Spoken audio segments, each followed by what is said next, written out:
Panorama group, जो सोचता है वो करता है। आपके अपने सपनों का आशियाना। नमस्कार, आप देख रहे हैं एसटी पोस्ट लाइव और मैं हूं आपके साथ हर्षिता प्रताप सिंह। आज सोशल मीडिया पर एक्स पर बिहार पूरी तरीके से ट्रेंड करता नजर आ रहा है, नंबर 1 पर नजर आ रहा है और जल्द ही इंडस्ट्रीज के मामले में भी हो सकता है बिहार नंबर 1 पर आ जाए। और हम ऐसा इसलिए कह रहे हैं क्योंकि बिहार बिजनेस कनेक्ट 2024 के 2 दिवसीय कार्यक्रम के बाद बिहार में बड़ा निवेश होने वाला है। 1,80,000 करोड़ का एमओयू साइन किया गया है और अब यह अनुमान है कि इंडस्ट्रीज के मामले में बिहार की पूरी तरीके से काया पलट होने वाली है। इस मुद्दे पर चर्चा करने के लिए हमारे साथ हमारे मैनेजिंग एडिटर श्रीकांत प्रत्युष जी मौजूद हैं।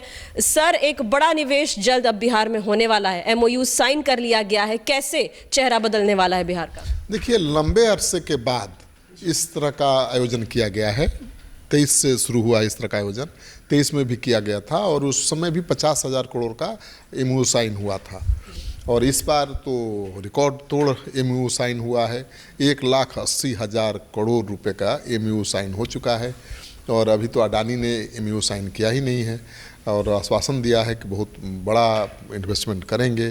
तो मानकर चलिए कि 2 लाख करोड़ से ज़्यादा का एमओयू साइन होने वाला है। तो बिहार में जहाँ पर इंडस्ट्री नाम की कोई चीज़ ही नहीं है, औद्योगिक माहौल ही नहीं है, इंडस्ट्री को बढ़ाने के लिए कुछ विशेष किया ही नहीं गया है और किया भी गया है तो उसका कोई नतीजा नहीं निकला है। वहाँ पर अगर 2 लाख करोड़ का एमओयू साइन हो रहा है तो उत्साहजनक है और मुझे लगता है कि इससे बिहार आगे बढ़ेगा। जी, बिहार में बहुत स्कोप है इंडस्ट्रीज़ के लिए इन्वेस्ट करने के लिए। जैसे बिहार का टेक्सटाइल हो गया, अब धीरे धीरे बहुत फेमस होने लगा है देश भर में। विदेशों में भी बिहार के टेक्सटाइल को लेकर बात की जाती है। अब वहीं ट्रैवल है, टूरिज़्म है, इसके अलावा और कहाँ कहाँ स्कोप है बिहार में इन्वेस्टमेंट के लिए? कहाँ कहाँ और आगे बढ़ाया जा सकता है इंडस्ट्रीज़ को? बिहार में तो हर क्षेत्र में इन्वेस्टमेंट के लिए बहुत स्कोप है। एग्रो बेस्ड इंडस्ट्रीज का बहुत बड़ा स्कोप है और जहाँ तक आपने कहा टेक्सटाइल, तो उद्योग विभाग के सचिव तो एक महिला आईएएस अधिकारी हैं, वंदना प्रेयसी, बहुत तेज तर्रार अधिकारी हैं और ये जो भी कुछ हुआ है उसका क्रेडिट उनको ही और नीतीश मिश्रा को दिया जा रहा है क्योंकि मंत्री भी काफ़ी तेज तर्रार हैं, बोलते कम है, काम बहुत करते हैं नीतीश मिश्रा और अधिकारी भी उनको ऐसी मिल गई है आईएएस अधिकारी विभाग के सचिव कि वो काम करने में भरोसा रखती हैं। रिकॉर्ड तोड़ने का नशा है उन पर, अपने ही पुराने रिकॉर्ड को तोड़ने का नशा है। तो उनकी रुचि भी बहुत ज़्यादा है टेक्सटाइल में, उन्होंने कहा आज। और टेक्सटाइल में भी बहुत लोग आए हैं निवेश के लिए, एमओयू साइन हुआ है लेकिन उसमें बहुत ज़्यादा पैसे का निवेश नहीं है, छोटे छोटे यूनिट्स हैं लेकिन उसमें काम बहुत ज़्यादा मिलता है और टेक्सटाइल इंडस्ट्री में फ़ायदा ये है कि तुरंत उसकी शुरुआत हो सकती है, बहुत ज़्यादा लंबा समय नहीं लगता। लेकिन अब जैसे स्टील प्लांट का एमओयू साइन हुआ है 1,000 करोड़ का, जमुई के आसपास लगेगा वो, तो steel plant, integrated steel plant लगाने में तो कई साल लगेंगे, 2-3 साल लगेंगे। तो कई ऐसे बड़े बड़े प्रोजेक्ट्स हैं जिनके नतीजे आने में 2-3 साल का समय लगेगा, लेकिन कई ऐसे छोटे छोटे उद्योग हैं जिनकी संख्या भी ज़्यादा है। वैसे लोग ज़्यादा हैं जिन्होंने छोटे छोटे उद्योग लगाने के लिए एमओयू साइन किया है। तो सबसे खास बात यह है कि वो सब बिहार से ताल्लुक़ रखते हैं, भले वो विदेश में जाकर काम कर रहे हैं लेकिन उनको कहीं ना कहीं उनके मन में है कि भाई हमने बिहार के लिए कुछ किया नहीं है तो बिहार के लिए कुछ करना है। तो देश विदेश में तो अपना परचम लहरा ही रहे हैं, वो बिहार आकर भी बिहार के लिए कुछ करना चाहते हैं।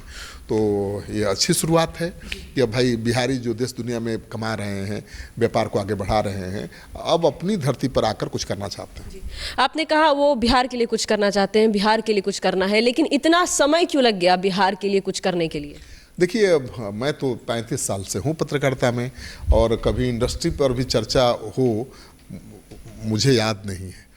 लालू जी के राज में तो मैं पूरे होश हवास में था और रिपोर्टिंग में बहुत आगे था, लेकिन कभी उद्योग पर कभी चर्चा नहीं हुई। कैबिनेट की बैठक क्या होती है समझ नहीं पाया क्योंकि इस तरह का माहौल ही नहीं था उस समय। तो खबर का मतलब ही था कि कहीं नरसंहार होगा तो हम कवर करेंगे, कहीं गोली चलेगी तो कवर करेंगे। तो उस समय बिहार इसी के लिए जाना जाता था, अपराध के लिए, नरसंहार के लिए, शूट आउट के लिए। तो वहीं कवर किया, वहीं सीखा। कभी इंडस्ट्री की पर चर्चा ही नहीं हुई। और नीतीश कुमार भी जब आए तो ठीक है, कानून व्यवस्था पर काम हुआ, अपराधियों की नकेल कसी गई, सड़कें बनी, बिजली की उपलब्धता बढ़ी, बहुत काम किया। लेकिन इंडस्ट्री को लेकर ज़्यादा जोर उन्होंने भी नहीं लगाया। मतलब नीतीश कुमार का भी ध्यान इंडस्ट्री पर नहीं रहा।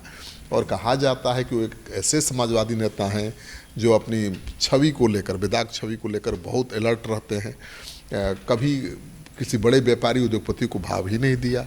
और देखिए, कोई भी उद्योगपति व्यापारी अगर आपके राज्य में बड़ा निवेश करता है तो सुप्रीम बॉडी से, मतलब जो सत्ता के शीर्ष पर बैठा हुआ प्रभु होता है, उसका संरक्षण चाहता है, उसकी तरफ से आश्वासन चाहता है, तो नहीं मिला।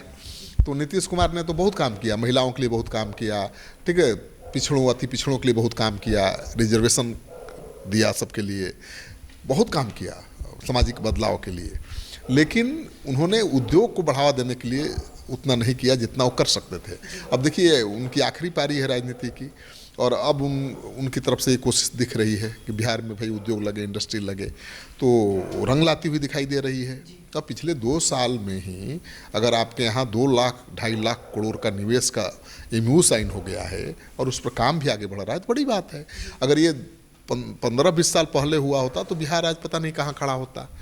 तो आज तो बिहार वही है जहाँ 30 साल 40 साल पहले था। अब केवल सड़क बिजली बनने से थोड़े कह देंगे कि विकास हो गया।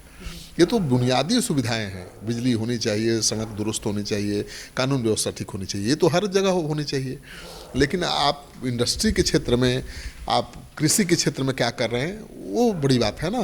तो एग्रो बेस्ड इंडस्ट्री को बढ़ावा देने की कोशिश है सरकार की, टेक्सटाइल इंडस्ट्री को बढ़ावा देने की सरकार की रुचि है उसमें, और सरकार कह रही है कि और भी कई क्षेत्रों में लोगों ने, तरह तरह के कंपनियों ने रुचि दिखाई है। और उम्मीद है कि अब 1 साल के अंदर MOU जो हुआ है वो धरातल पर भी दिखने लगेगा। जी, जैसा आपने कहा कि बिजली पानी तो है, ठीक है, लेकिन केवल उससे विकास नहीं हो जाता। और बिहार में एक बड़ी समस्या है वो पलायन की समस्या। कई बार देखा जाता है 10वीं और 12वीं के बाद ही छात्र जो हैं वो बिहार से निकलने की कोशिश करते हैं और दूसरे शहरों में जाकर बस जाते हैं पढ़ाई के लिए, नौकरी के लिए। तो क्या जब बिहार में इंडस्ट्रीज आगे बढ़ने लगेगा तो इस समस्या का समाधान हो पाएगा? देखिए, छात्र इसलिए जाते हैं बाहर क्योंकि यहाँ शिक्षा की व्यवस्था ठीक नहीं है, बात साफ है। लोग रोजगार की तलाश में दूसरे राज्यों में जाते हैं क्योंकि यहाँ रोजगार नहीं है। जब उद्योग धंधे लगेंगे, कारोबार लगेंगे, लाखों करोड़ रुपए का निवेश होगा, तो उन रोजगार तो यहीं मिलेगा ना भाई। बिहार के लोग क्यों जाएंगे उत्तर प्रदेश, क्यों जाएंगे गुजरात, क्यों जाएंगे हरियाणा, क्यों जाएंगे महाराष्ट्र? उनको अपने घर में ही रह करके कमाने का मौका मिलेगा। तो रोजगार का अवसर नहीं है यहाँ, इसलिए मजबूरी में लोग जाते हैं। और सरकार पर सवाल भी उठता है कि भाई आप पलायन नहीं रोक पाए, न लालू जी रोक पाए, न नीतीश कुमार रोक पाए, आज भी लाखों लाख लोग जाते हैं। और कोरोना में तो दिखा ना भाई कि कितने बिहारी, ऐसे तो अंदाजा लगाना मुश्किल था, लेकिन जब कोरोना में लोग लौटने लगे बिहार तो पता चला कि तो पूरा आधा बिहार बाहर ही है। तो मुझे लगता है कि बिहार में जब उद्योग धंधे लगेंगे तो यहीं पर यहाँ के लोगों को रोजगार मिलने लगेंगे, तो बाहर जाना बंद कर देंगे। और बाहर जाना जिस दिन बिहारियों ने बंद कर दिया, कई राज्यों की खटिया खड़ी होने वाली है, जान लीजिए।